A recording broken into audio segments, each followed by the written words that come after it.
21-9. The New York Mets. They keep rolling. They keep rolling at Citi Field, which has been buzzing every night.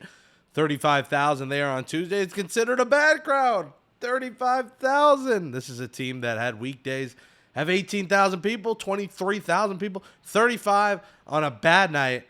It wasn't a bad night for the Mets. My goodness. Defensive wizardry, home runs galore, great pitching. That's a 21-9 team, a 13-1 team at home, and a team that's won 8 straight games in Queens. Smash that thumbs up on the show right now, on this video.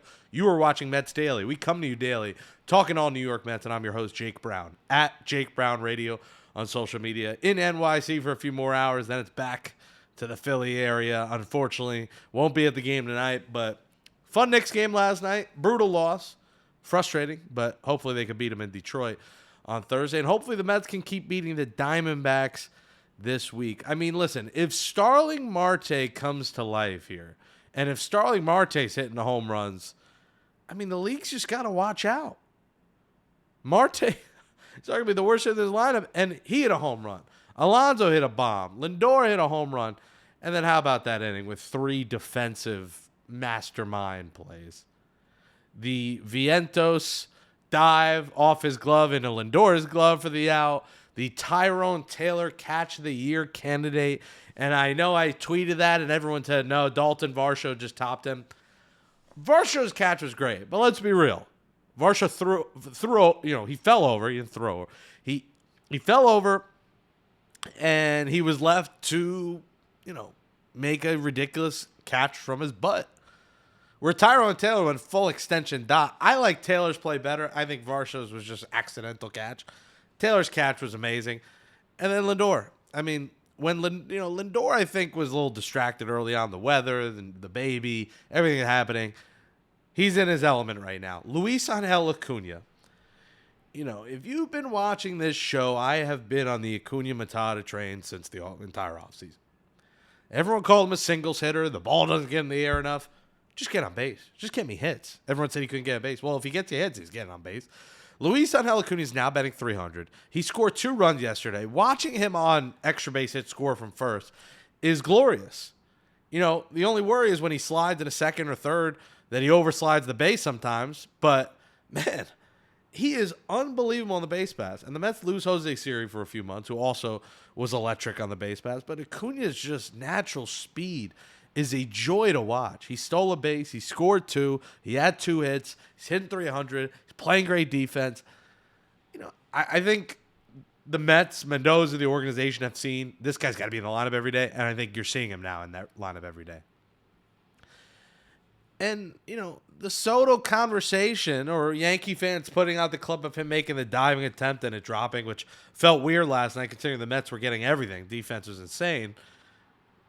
Every clip that's taken of him has not been an error. Like, even the one in the sun was not an error. So, say what you want about him. He's not really making errors. Yes, he's not making the great play. He's not hitting the lick off the ball.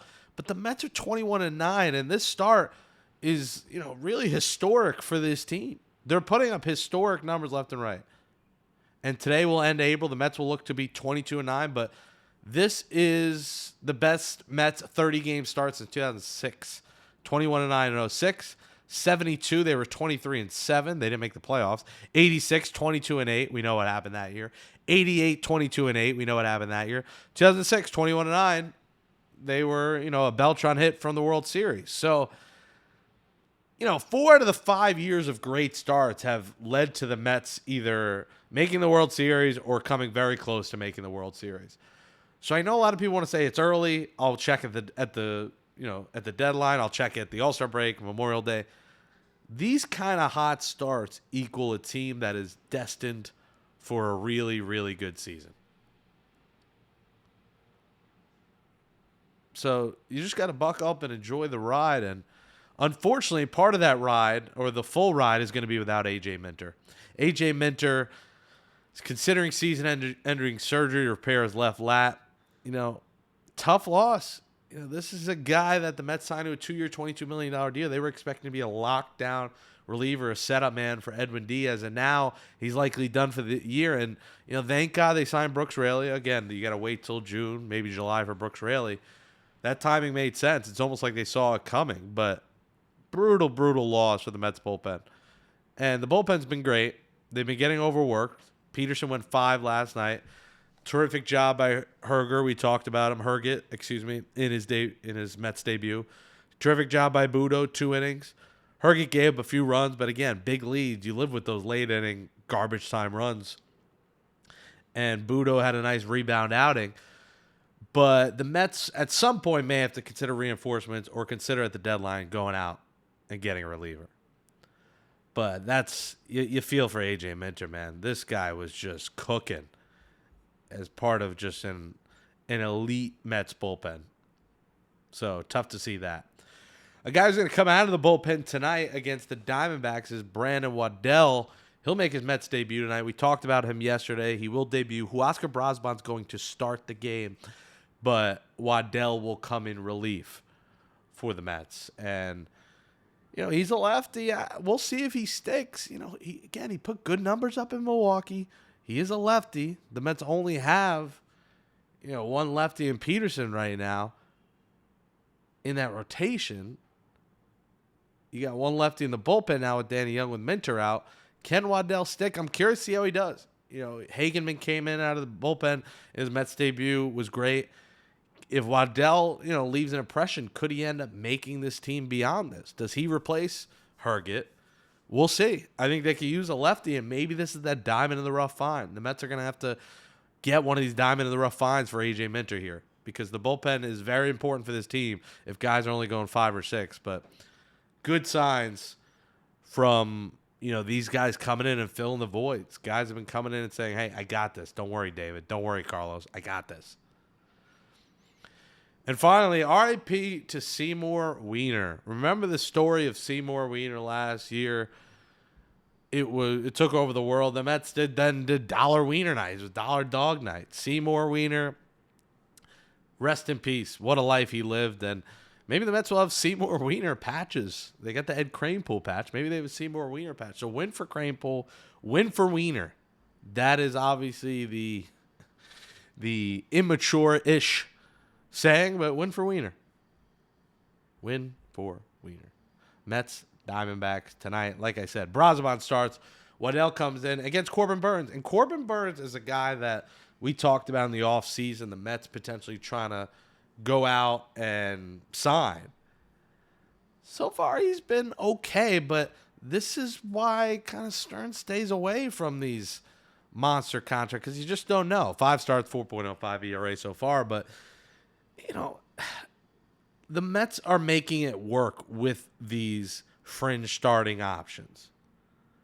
With Griffin Canning. With the guys they got in Peterson. They paid Manaea, but it was deferred money. With Senga for $15 million a year. They don't need to go crazy in starting pitching, because most of the times it does not work out. So we'll see how Burns works. He's fine so far. He hasn't lit it up, but it's only 5 stars. We'll see what Burns' final numbers end up being.